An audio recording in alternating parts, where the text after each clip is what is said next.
My name is Noah Gil, and my group members Shira Eritzman, Gili Shemer, Shachar Yanovich, and Nevoel Roy. We are from Israel, and we are all students in the Hebrew High School in Haifa, which is a city in the north of Israel. We are here representing the Media and Public Diplomacy program of the Hebrew High School. This program teaches us about international relations, about diplomacy, about communication, but most importantly, it teaches us about our community and how to become a better advocate of the state of Israel. The school gives us the opportunity to travel around the world, to learn about the countries we visit, to see new places, but most importantly, to talk about our life as young teens in Israel. For start, we watch a short video.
So here it is, it's the yellow one. So as you can see, Israel is a really small country compared with other countries in the world, and particularly the Middle East. As you can see how it fits in the territory of Egypt, Mexico, Iraq, and more. Israel can fit in the territory of the United States more than 450 times. But even though it is a small country and can also be viewed as young too, it is only 67 years old, which is is like a baby compared with other countries and to the human history. It is able to maintain an orderly democratic government and keep all the foundation and values that were promised in the Declaration of the Statehood. The character of Israel as a democratic country has been defined in the Declaration of Independence, in the Declaration of the State, in May 14, 1948. In this document, Israel defined as a Jewish state in the land of Israel, and the word democracy does not appear. But after that, there's a commitment that says that the state of Israel will be based on the principles of freedom, justice, and peace, with no difference of religion, race, or sex. Even though Israel was established as a state for the Jewish people, it formally recognizes more than 15 religions, including the Druze, the Baha'i, the Catholic, and many other Christian denominations, among others. Each religion community freely exercises its peace, observes its own holidays and weekly days of rest, and administers its internal affairs. Israel keeps the holy sites of all religions. Israel is a really small country in the Middle East. It's even the small one. There are 20 Muslim countries in the Middle East, some of them 10 times bigger than Israel. Israel is only one of 625 from the Arab world. Women in the Arab world suffer from discrimination and inequality, while Israel has proven that despite its size, it's managed to be progressive, inventive, and more modern than all the other countries surrounding it. In Israel, unlike the Muslim countries, there is separation between religion and the state, and there is no religion creation. Israel is known for its self-criticism, debates when different opinions are held widely and loudly. For example, the Israeli Arab Knesset members on occasion have strongly criticized over the Jewish country, even from the floor of the Knesset. So in general, we can say that the state of Israel deals with complicated issues probably more than any other democratic country in the world. A variety of religions, opinions, different sectors within the Jewish religion, and security issues inside and out. But in spite of everything, it's managed to keep orderly regime with equal opportunities and freedom of experience.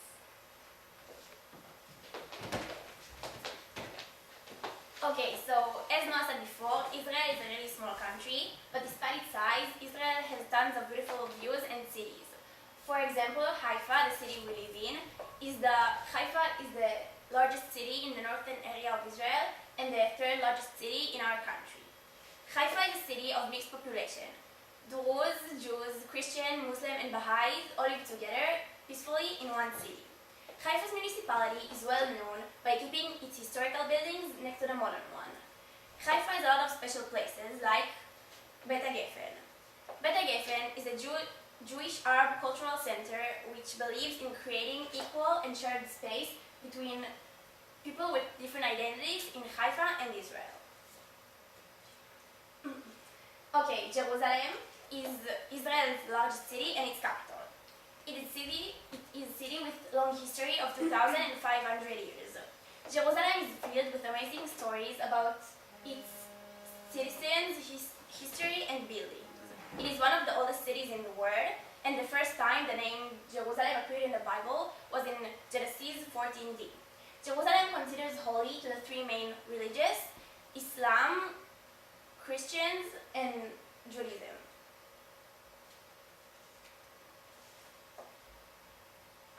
When you ask people about Tel Aviv, they will probably say, there you go. Okay, when you ask people about Israel, they will probably say, is that where Tel Aviv is? So I personally think that Tel Aviv is one of the most banal cities in the world because it's just like Manhattan or Berlin. Tel Aviv has more aspects besides its beaches, nightlife, and parties. The city has many architectural buildings and sites like the White City. In 2012, National Geographic magazine included the Israel Trail in its best hiking list. The trail starts at the northern area of Israel, the Upper Galilee, and it ends at the southern area of Israel, Elat Mountains. When Reali, our school, turned 100 years old, all of its students travel all across the path for 100 days. Acre is a city in the northern area of Israel. 2/3 of its citizens are Jewish and the last third are Muslim. Acre is an old port city, and for For many years, it was a key city to Israel because it is located in a place which allows really good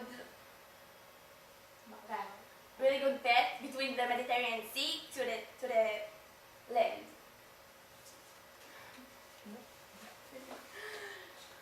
Okay, so does anyone know any musicians from Israel? Okay, yeah. So Idan Reichel is a keyboardist, producer, and a composer. His project is not actually a band. It contains a variety of singers from all around the world. Barack Obama invited Idan Reichel to sing in front of him at the time he was visiting in Israel. In September 2014, Alicia Keys invited the Israeli singer Idan Reichel and the Palestinian singer Ali Amir to sing with her at the Global Citizens Festival. Of us making a difference, and tonight she demonstrates how we can make that named Ali Amir. Of course, she invites you to sing along.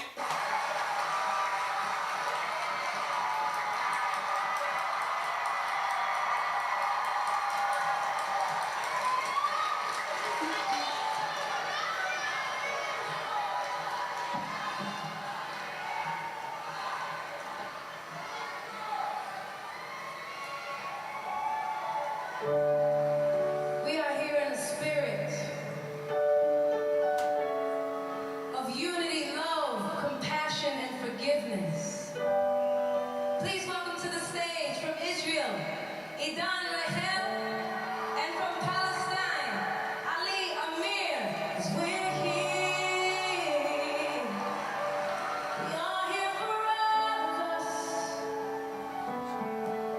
We are here for all of us.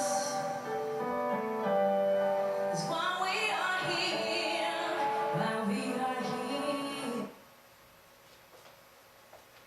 Okay, so Asaf Burgur comes from Tel Aviv, Israel. He's a really famous DJ in all over the world. He released his single Decisions with vocal backups by Miley Cyrus. Okay, so after you heard a little bit about our musicians, let me tell you about one of our famous dances, the Hora. The Hora is a really big part of our tradition, and it usually performed to the Israeli folk songs. It became the symbol of the Zionist movement. Okay, so like there's a really different variety of musicians and dances, we have really different kinds of food. Krembo is a chocolate-coated marshmallow with a round biscuit.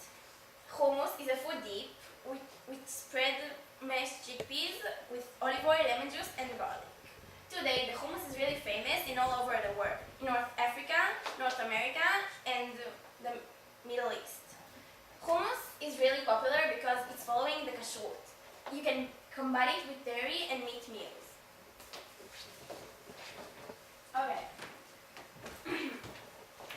So as you can see, the culture in Israel is really modern and trendy, and basically we can say that the teens in Israel are like any other teens in the world.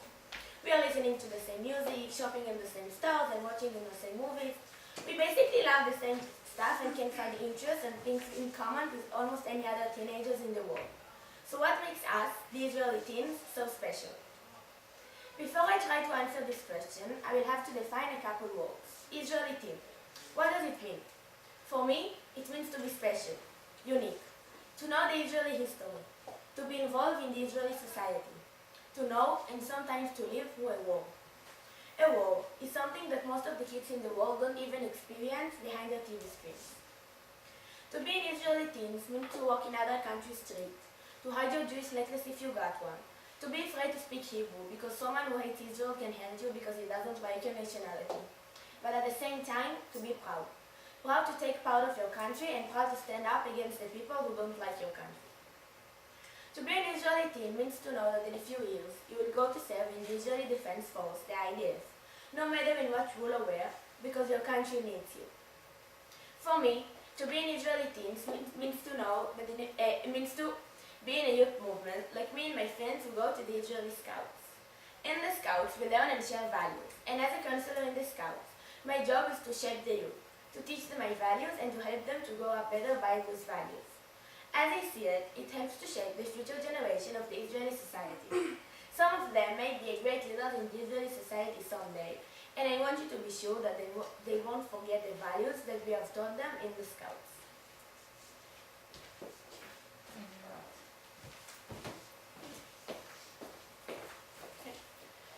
The first Scout established in the Hebrew High School, which is when we learn. In the Hebrew High School, we have to choose two main majors. That means that we learn those topics more than others. My majors are communication and public diplomacy and economy. In communication and public diplomacy, we study about the influence of media in our lives and the relationship between Israel and other countries. I decided to study communication and public diplomacy for two main reasons. The first one is that I personally like the idea of meeting new friends from all over the world. And the second one is that I think that teenagers have the most power to influence and to prove that Israel is not just a little country in the Middle East. We study 6 days a week and our only day off is Saturday. And we also study subjects like Bible, math, Hebrew literature, and English. Education always played an important role in our life as a nation. The educational system in Israel is very simple. There are two basic laws. The first one is that every citizen must spend 12 years at school, and the second one is that every citizen has the right to be educated without any payment. However, there are different kinds of school. There are private school, religious school, public schools. The Hebrew High School is a private school and is one of the best schools in Israel. It was founded in Haifa in 1913, and one of the graduates was the president Ezer Weizmann. As we can understand, Israel is a Western democratic nation and it must make good connection with all over the world, and I think that this major in this school gives us the opportunity to start those connections with you and to travel all over the world. The school located right next to the IDF Junior Common School, which is very unique boarding school. There are cadets who are high school boys and girls from social sectors, and it was founded in 1953 by David Ben-Gurion and Dr. Arthur Biram. This institution includes academic and military education and full academic studies in the Hebrew High School. Every year there is a selection process, include exercise and training like physical fitness, military ethics, military leadership, and more. And after the cadets finish their high school in the Hebrew High School and the studies in the IDF Junior Common School, they join the IDF. And now we're going to watch a movie about the IDF Junior Common School.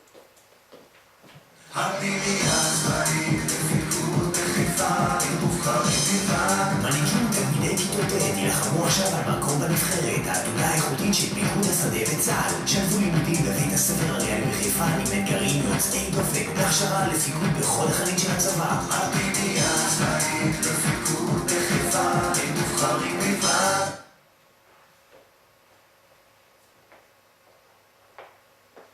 The IDF, or the Israel Defense Force, consists of 3 units, the ground forces, Air Force, and Navy. An order from David Ben-Gurion on 26th of May 1948 officially set up the IDF as a conscript army made from 3 former defense units, the Haganah, the Etzel, and the Lehi. The number of wars and border conflict that Israel has been involved in makes it one of the most battle-trained armies in the world. In 2000, the Equality Amendment for Service Law stated that the right for women to serve in any role in the army is equal to the right of men. But women have taken part in the IDF before and after the foundation in 1948. Now, women lately have started to enter combat, light infantry and combat support roles. A few platoons named Karakal, formed for men and women who serve together at the Egyptian border, keep the border peaceful and do the role. In 2005, the division became a full-fledged battalion. Although Israel is a Jewish state and it has a majority of Jewish soldiers, a large number of Druze and Christian choose to join the army although they don't have to. The IDF is also a humanitarian army, meaning that when there is a global crisis, the IDF goes to that location and sends a team to that location, and they help the injured civilians and the Israeli citizens. They did that in Haiti in 2010 and other global crises.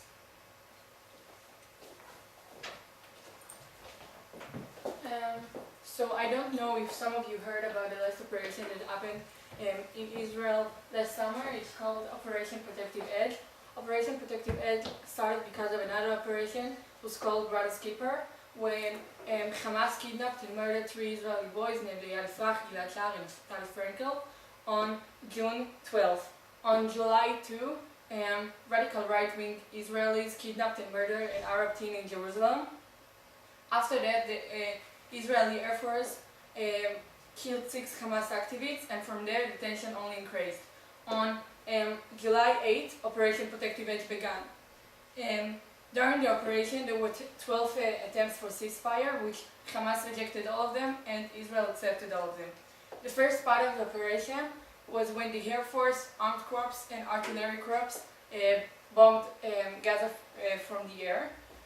The other part of the operation was when the ground force entered Gaza and found about the terror tunnels. Since the foundation of the terror tunnels, it became the main target. Destroying the terror tunnels became the main target of the operation. Hamas dug those tunnels so they could kill and kidnap more Israelis and soldiers and citizens. The last part of the operation was when the ground force left Gaza, but only to continue striking from the air. Prime Minister Benjamin Netanyahu, Defense Minister Moshe Ya'alon, and Chief of Staff Benny Gantz were the one who led the operation on the Israeli side. The one who led the operation on the other side was Khalid Mashal and his assistants. I have Instagram, Facebook, and Twitter accounts, and during the operation I felt like I was a part of the Israeli advocacy machine. I saw tweets, pictures, videos, and mostly lies disturbing against us. I felt the need to stand up against those lies I saw in the media, and I tried to explain to poor Palestine and to people who have absolutely no idea about Israel, how does it feels to live in Israel, how Hamas operates, and how does it feel to live under the threat of Hamas on a daily basis. I tried to explain to them how does it feel when you have to be close to a shelter 24/7, because if you won't be close to a shelter you may die, and how does it feel not being able to travel with your friends or with your own family at your own country because there's a war outside. How does it feel when you hear those red alarm sirens many times each day? And basically, how does it feel to be a teen or a kid in Israel during the war? I sent pictures and tweets to people who don't know anything about Israel, don't live in here, trying to explain to them how does it feel when you're a teen or a kid who needs to live with a war or death on a daily basis.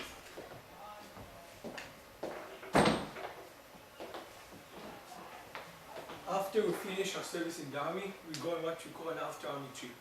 The main idea of the trip is to clear our mind from the pressure that was built up in the army and get new energy for the life of a young adult. On the life of a young adult starts in universities. We have 5 major universities in Israel. The first one is the University of Jerusalem, who is very successful in different fields.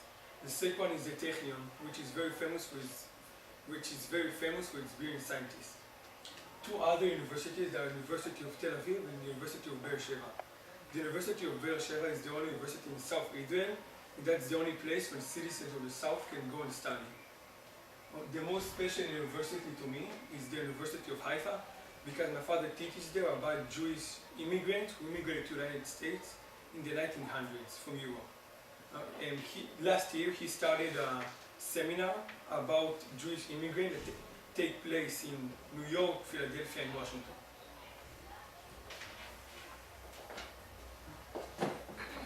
For these 5 universities came a lot of people who won Nobel Prizes and basically influenced the whole world with their inventions. As you can see, the Pilcam is visualizing and destructing disorders of the GI tract. Cherry tomatoes, I'm sure all of you have eaten this in your daily life. The Disco Key was invaded by 3 Israelis. Krav Maga is a defense system, and it's used today not only in the IDF but also in the FBI and CIA. Waze is a GPS app. And the Iron Dome is an air defense system which destroyed short-range rockets and artillery shells. And we will now watch a short movie about the Israeli inventions.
When Israel was founded 67 years ago, it has no natural resources, little water, and more than half of it was a desert. Now, almost 7 decades later, Israel has gotten stronger in everything. Israel might be a small country, but it has big ideas and great minds. Israel today is seen by many people in the world as a bad place, but we would actually want to say that Israel is a good place. It uses its power only to defend itself. It has beautiful cities and beautiful views, and the inventions that Israel made is influencing the whole world. We would like to sum up and say that Israel is not as everyone thinks. It's not as bad as everyone thinks. It's actually as good as no one can imagine. Questions, anyone? Okay, thanks for listening. Thank you. Thank you.